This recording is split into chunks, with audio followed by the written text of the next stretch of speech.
Time now for Eyewitness News. Call 12 for action. Well, you've noticed the high price of produce lately, right?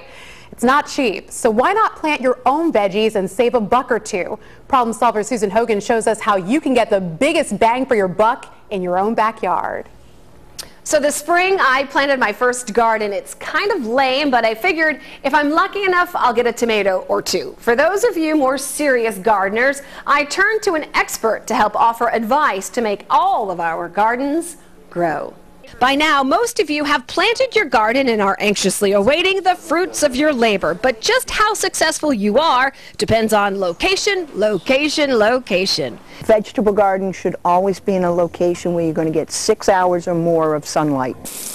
A lot of us tend to overwater our garden, so remember this simple rule. Aim for 1 inch of water a week. A great way to ensure the water is getting to the roots. You're going to poke holes in the bottom. In the bottom? In the bottom. 3 or 4 holes in the bottom.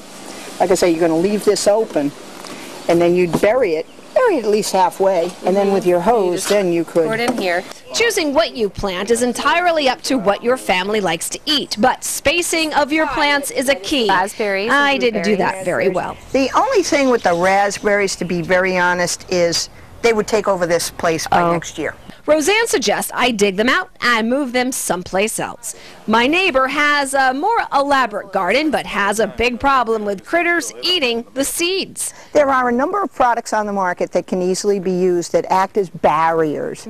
But warning, they're gross and smelly for little critters like chipmunks. So the scents are usually something like dried blood.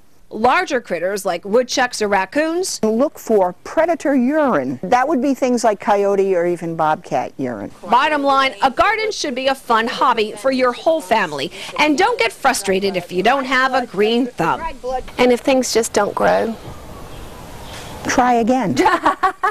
She's absolutely right. Last year, my garden produced just 1 tomato, and it was green. For more ways to get the most out of your garden, go to WPRI.com. And if you have a consumer problem you need help solving, contact our Call 12 for Action Center Monday through Thursday from 11 until 1. Our hotline is 228-1850. I'm problem solver Susan Hogan, Eyewitness News.